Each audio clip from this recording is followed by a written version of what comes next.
Hallo liebe Häkelfreunde, dieser traumhaft schöne Polunder verbindet gekonnt Retro-Style mit topmodischer Eleganz. Ich habe ihn aus 8 schlichten Granny Squares angefertigt. Den topmodischen Touch bekommt er durch den extravaganten Kragen sowie die auffallenden breiten Ärmelbündchen, welche die Schulterpartie nicht nur wunderschön betonen, sondern auch aufs angenehmste warm halten. Richtwerte zum Verbrauch findet ihr wie immer auf der Materialseite nach den Intros und jetzt wünsche ich euch wie immer viel Freude beim Nacharbeiten.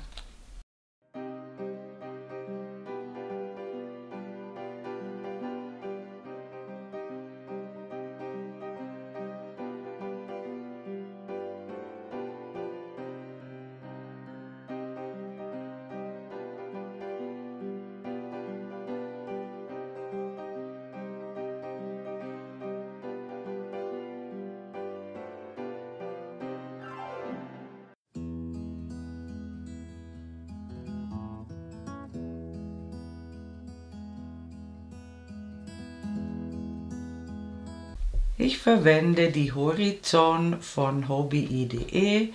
Sie besteht zu 100% aus Acryl. Das ist die Farbe 04. Ein Knäuel hat 200 Gramm und 550 Meter Lauflänge und ich verwende eine Häkelnadel Nummer 4. Ich beginne mit einer Anfangsschlinge und häkle 5 Luftmaschen. Die schließe ich mit einer Kettmasche in die erste Luftmasche zum Ring. Ich häkle 3 Luftmaschen, die zählen als erstes Stäbchen und häkle weitere 2 Stäbchen in den Ring. Ich häkle über den Anfangsfaden drüber, damit wir den Ring später zusammenziehen können.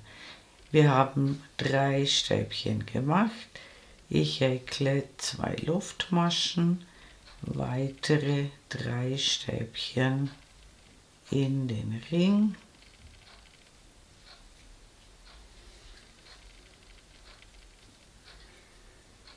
Wieder 2 Luftmaschen, 3 Stäbchen in den Ring.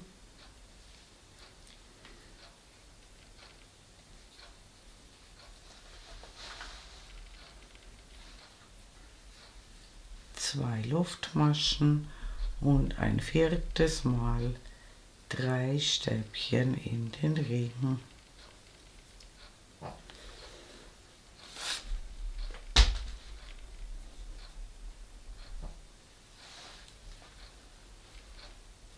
Wir haben jetzt 4 Kanten und bis jetzt 3 Ecken.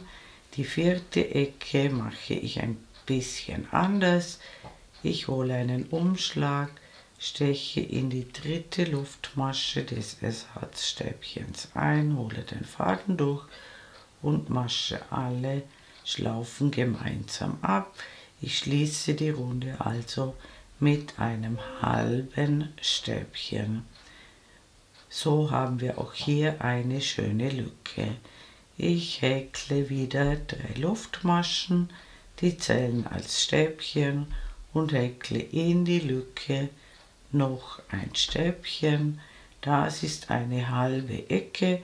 Die zweite Hälfte kommt am Ende der Runde dazu. Wir häkeln auf die 3 vorhandenen Stäbchen jeweils ein Stäbchen.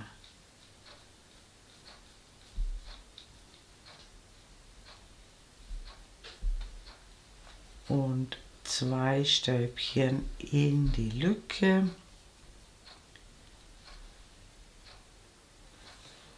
So dass wir jetzt auf dieser ersten Kante 7 Stäbchen haben.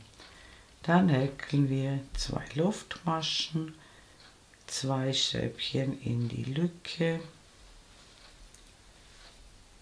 3 Stäbchen nebeneinander auf die 3 vorhandenen Stäbchen, 2 Stäbchen in die Lücke und wir haben auch hier 7 Stäbchen, 2 Luftmaschen, 2 Stäbchen in die Lücke, je ein Stäbchen auf die 3 Stäbchen, die aus der Vorreihe vorhanden sind, 2 Stäbchen in die Lücke,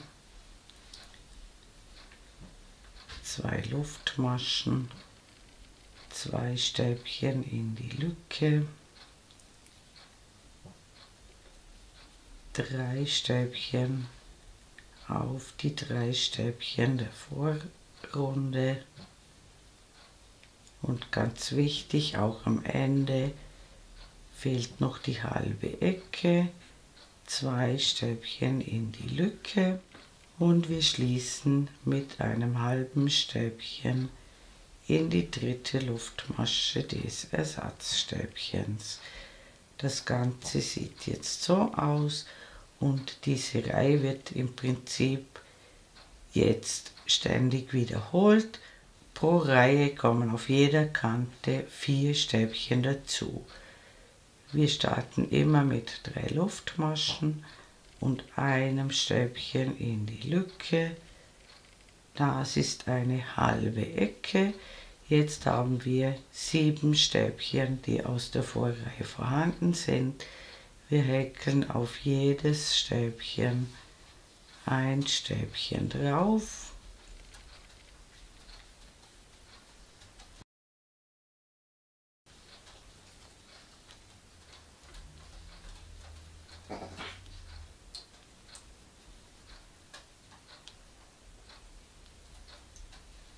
Und 2 Stäbchen in die Lücke. Und jetzt haben wir 11 Stäbchen pro Kante. Immer die 2 Luftmaschen häkeln, weitere 2 Stäbchen in die Lücke und auch auf dieser Kante ergeben sich 7 Stäbchen, die aus der Vorreihe vorhanden sind.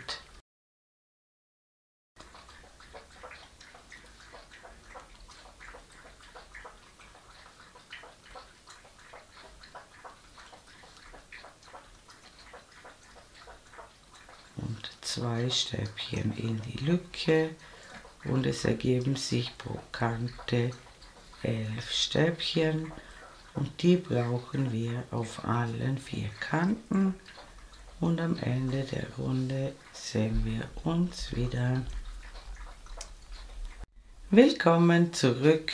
Ich bin beinahe mit der Runde fertig. Ganz wichtig, auch in die letzte Lücke brauchen wir noch 2 Stäbchen und wir schließen mit einem halben Stäbchen in die dritte Luftmasche.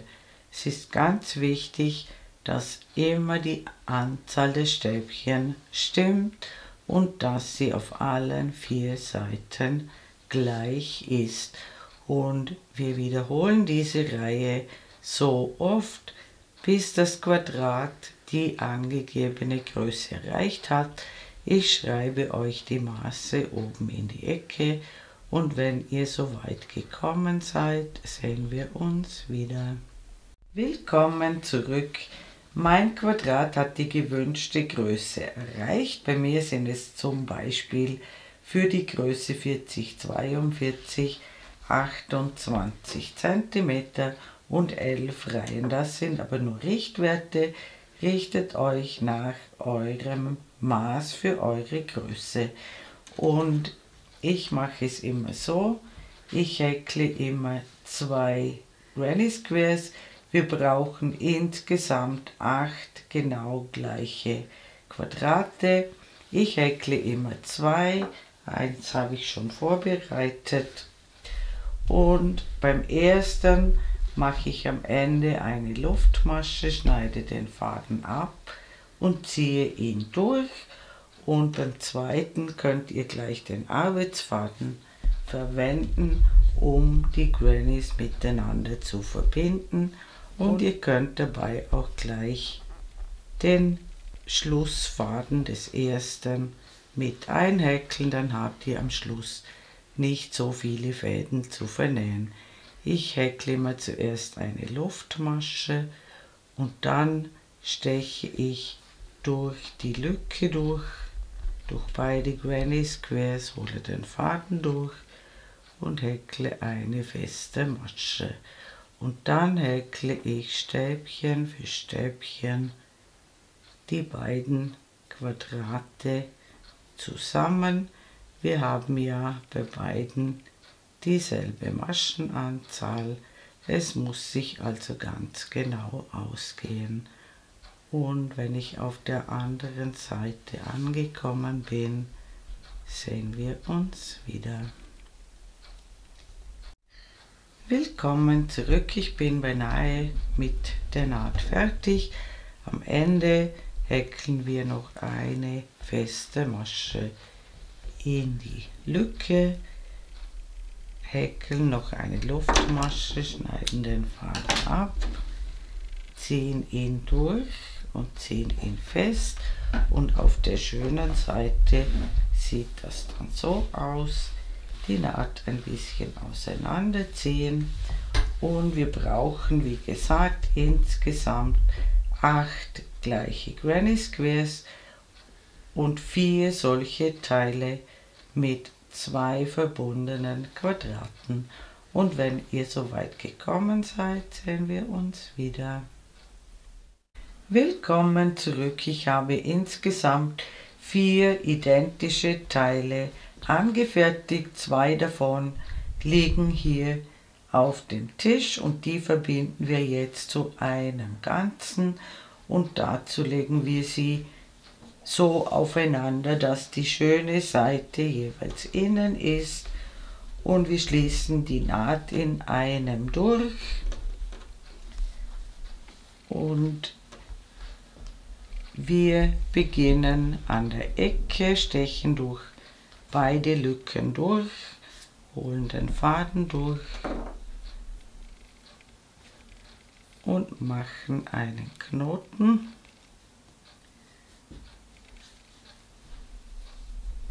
Wir stechen noch einmal durch beide Lücken durch, holen den Faden durch, häkeln eine Luftmasche und in dieselbe Lücke eine feste Masche. Auch hier könnt ihr die Fäden mit einhäkeln, und dann schließen wir diese Naht in einem durch, wieder schauen, dass Masche für Masche zusammenpassen, vorne und hinten, und hier, wo die Grannies miteinander verbunden sind, immer in jede Lücke eine feste Masche häkeln. Zuerst in diese Lücke, dann drüber springen und in die zweite Lücke ebenfalls eine feste Masche häkeln. Und mit den anderen beiden Streifen macht ihr das genau gleich. Und wenn ihr das gemacht habt, sehen wir uns wieder. Willkommen zurück. Wir haben jetzt 2 identische Teile. Ich habe zwischendurch schon einmal alle Fäden vernäht und ich habe die beiden Teile so aufeinander gelegt, dass die schöne Seite jeweils innen ist, und ich habe von der Mittelnaht jeweils ca. 14 bis 15 cm in beide Richtungen gemessen. Und wir schließen die Schulternähte, und zwar beginnen wir bei beiden Schulternähten wieder von außen nach innen, also immer an der Ecke beginnen, den Faden durchholen, einen Knoten hineinmachen und wieder Masche für Masche die Naht schließen bis zur Markierung. und dann das Teil umdrehen, wieder von außen nach innen beginnen und achtet darauf, dass ihr auf beiden Seiten gleich viele Maschen schließt. Ansonsten funktioniert das genau gleich wie vorhin beim Verbinden der Granny Squares. Und wenn ihr beide Schulternähte geschlossen habt, sehen wir uns wieder. Willkommen zurück. Ich habe beide Schulternähte geschlossen. Die schöne Seite liegt nach oben und ich beginne hier auf der rechten Seite in der Mitte zwischen der Mittelnaht und der Schulternaht, ungefähr in der Mitte. Hier habe ich die Nadel durchgesteckt. Hier hole ich den Faden durch, mache einen Knoten.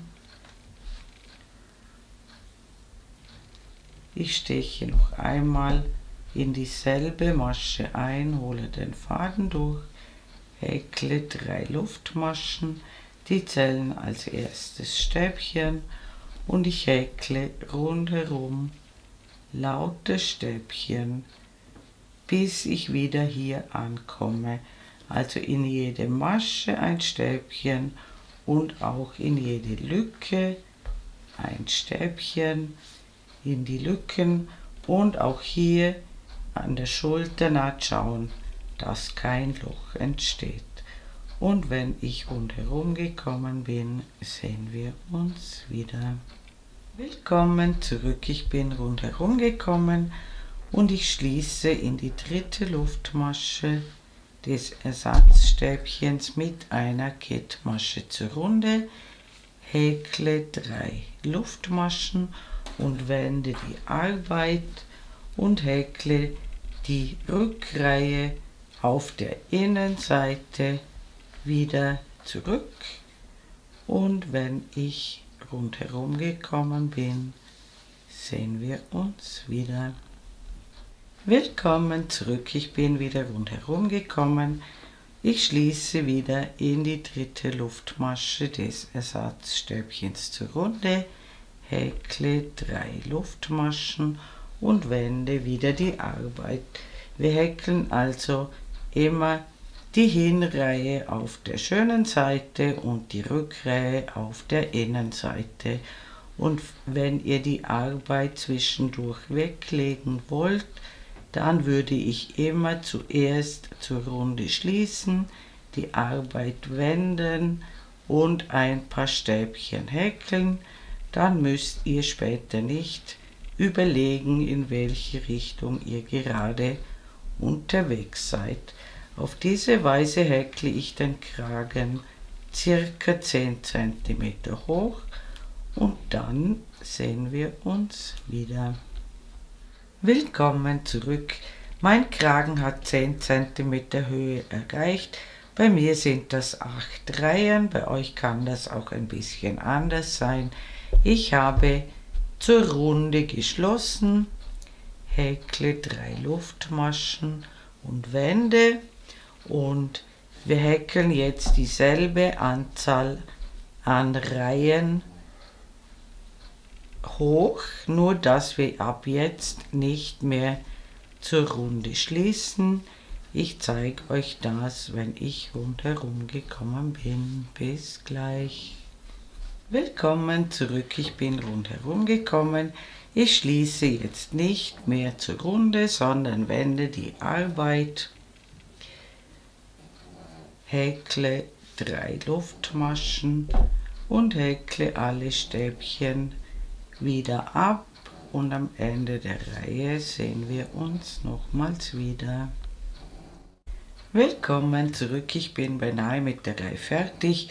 Am Ende der Reihe ist es ganz wichtig, dass ihr das letzte Stäbchen in die dritte Luftmasche des Ersatzstäbchens häkelt. Erstens, damit die Maschenzahl unverändert bleibt und zweitens, damit sich der Rand nicht zusammenzieht, also nicht weiter unten einstechen. Es muss die dritte Luftmasche sein. Und wir häkeln jetzt dieselbe Anzahl Reihen wie im unteren geschlossenen Teil. Und wenn ihr das gemacht habt, sehen wir uns wieder. Willkommen zurück. Ich habe beim oberen Teil dieselbe Anzahl Reihen gehäkelt wie beim unteren Teil, so dass wir insgesamt eine gerade Anzahl an Reihen haben.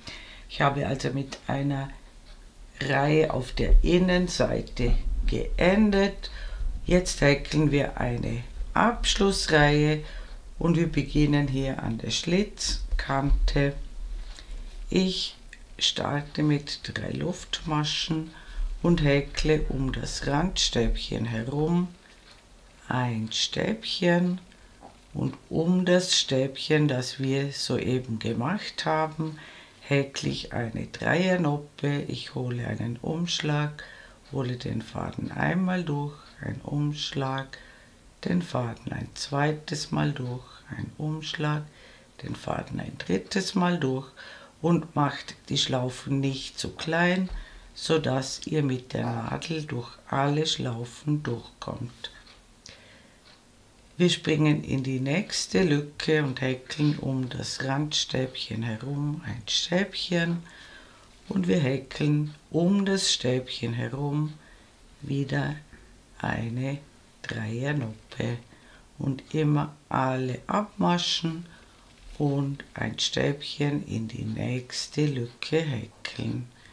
Und das machen wir, bis wir bei der unteren Kante des Schlitzes angekommen sind und dort sehen wir uns wieder. Willkommen zurück. Ich habe pro Reihe eine Noppe gehäkelt. Hier ist die Unterkante des Schlitzes und hier springe ich einfach auf die andere Seite hinüber, häkle um das Randstäbchen ein Stäbchen und eine Noppe drumherum und häkle hinauf bis zur Ecke und dort sehen wir uns wieder. Willkommen zurück. Ich bin bei der obersten Reihe angekommen und hier mache ich das Ganze dreimal, also dreimal ein Stäbchen mit Noppe in dieselbe Lücke, so dass wir gut um die Kurve kommen. Das ist die Nummer 2 und noch ein drittes Mal.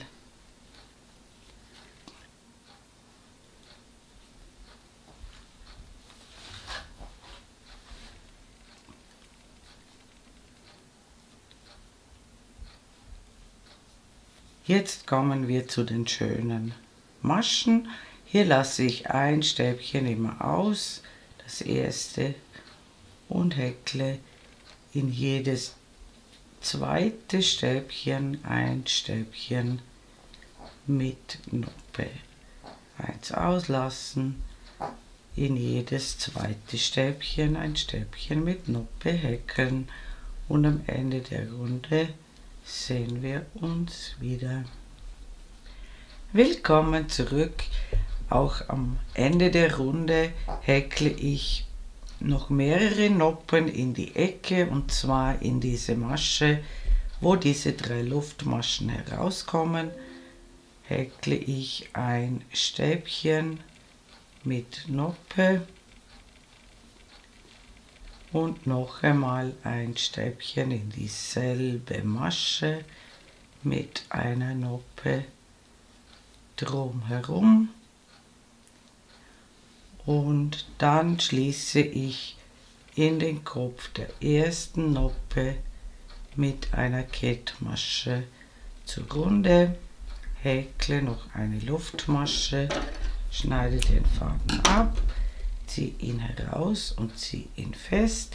Der muss natürlich vernäht werden und damit der Kragen später schön fällt, ziehe ich ihn in die Breite und der wird dann so umgeklappt und im nächsten Schritt werde ich ein Bündchen an der Unterkante des Polunders vorbereiten und das zweite machen wir dann gemeinsam. Willkommen zurück. Ich habe, wie besprochen, ein Bündchen am unteren Rand des Polunders vorbereitet. Das zweite machen wir jetzt gemeinsam. Wir schlingen in der Lücke neu an, machen einen Knoten,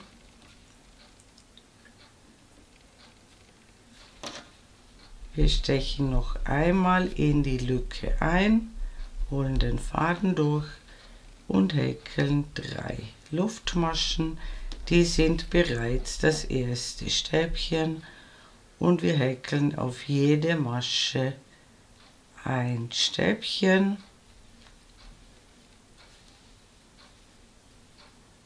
Hier, wo die Grannies verbunden sind, häkeln wir in jede Lücke ebenfalls ein Stäbchen und insgesamt müsste eine gerade Maschenzahl herauskommen. Sollte das anders sein, macht ihr am Ende der Reihe ein Stäbchen mehr, aber dort sehen wir uns wieder. Willkommen zurück. Ich habe inklusive Ersatzstäbchen eine gerade Anzahl an Stäbchen. Sollte das bei euch anders sein, häkelt ihr in die letzte Lücke noch ein Stäbchen dazu. Wir brauchen eine gerade Maschenzahl, damit wir alle dieselbe Ausgangslage haben. Wir wenden die Arbeit. Ab jetzt beginne ich die Reihe mit 2 Luftmaschen und wir häkeln abwechselnd ein Reliefstäbchen von vorne und ein Reliefstäbchen von hinten. Wir holen einen Umschlag und wir stechen jetzt nicht mehr in die Masche, sondern wir stechen vor dem Stäbchen ein, hinter dem Stäbchen heraus, holen den Faden durch und häkeln ein Stäbchen. Das ist ein Reliefstäbchen von vorne und dann holen wir wieder einen Umschlag und beim nächsten Stäbchen stechen wir von hinten durch und wieder nach hinten, holen den Faden durch und häkeln ein Stäbchen. Das ist ein Reliefstäbchen von hinten, ein Umschlag. Ein Reliefstäbchen von vorne heißt, wir stechen von vorne nach hinten und wieder nach vorne, holen den Faden durch, häkeln ein Stäbchen. Und ein Reliefstäbchen von hinten heißt, wir stechen von hinten nach vorne und wieder nach hinten, holen den Faden durch und häkeln ein Stäbchen. Dadurch entsteht ein Rippenmuster, das sieht man erst wirklich gut, wenn wir ein paar Reihen gemacht haben. Wir häkeln jetzt abwechselnd ein Reliefstäbchen von vorne und ein Reliefstäbchen von hinten.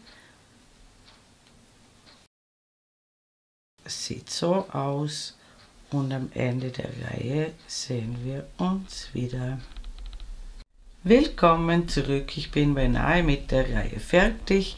Hier habe ich das letzte Reliefstäbchen von vorne gehäkelt. 2 Stäbchen sind noch übrig, eins davon ist das Ersatzstäbchen. Das heißt, die Reihe endet mit einem Reliefstäbchen von hinten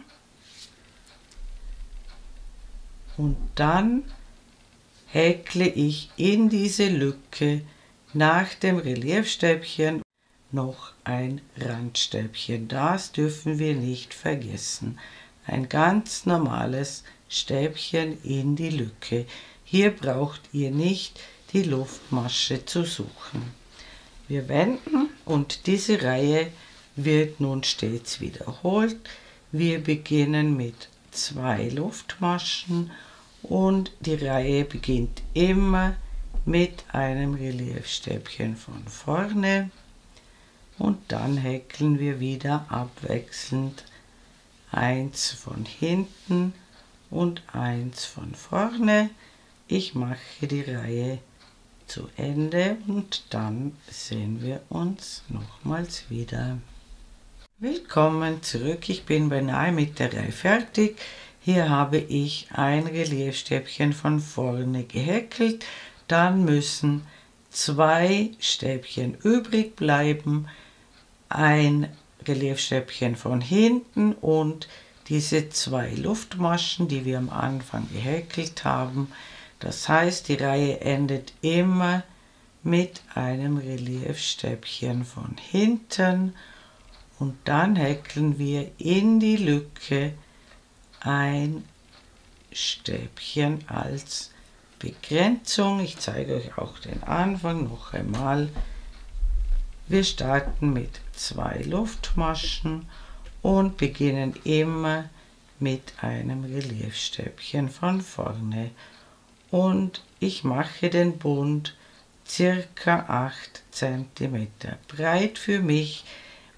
Mit der Breite des Bundes könnt ihr die endgültige Länge des Polunders auch selbst noch bestimmen.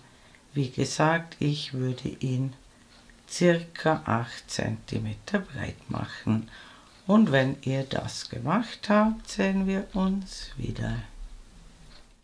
Willkommen zurück.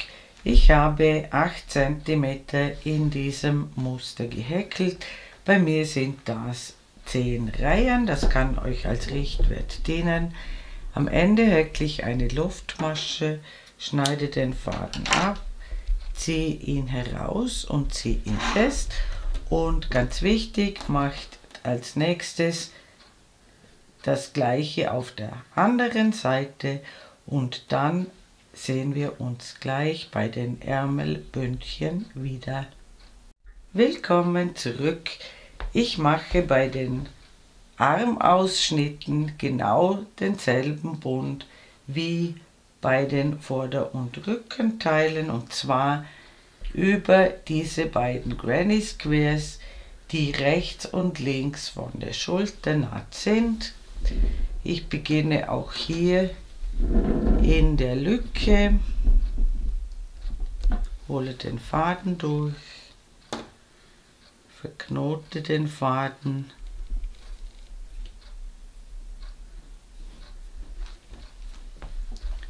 steche wieder in die Lücke ein, hole den Faden durch und häkle 3 Luftmaschen. Die zählen wieder als erstes Stäbchen und ich häkle wieder in jede Masche ein Stäbchen und bei der Schulternaht in die Lücken jeweils eins und dann über das nächste Granny Square drüber. Und wenn ihr das gemacht habt, sehen wir uns wieder. Willkommen zurück. Ich habe auch hier inklusive Ersatzstäbchen eine gerade Anzahl an Stäbchen aufgenommen über diese beiden Granny Squares rechts und links von der Schulternaht, und wir wenden die Arbeit und wir machen jetzt genau dasselbe wie bei den anderen Bündchen. Immer mit 2 Luftmaschen starten und abwechselnd ein Reliefstäbchen von vorne und ein Reliefstäbchen von hinten häkeln, und ich häkle genau gleich viele Reihen wie bei den anderen Bündchen, und am Ende lasst den Faden noch dran. Damit können wir gleich die Nähte schließen und dann sehen wir uns wieder. Willkommen zurück. Ich habe den Ärmelbund ca. 10 cm breit gehäkelt und ich habe den Polunder so zusammengeklappt, dass die schöne Seite innen ist. Und jetzt können wir in einem durch die Naht schließen.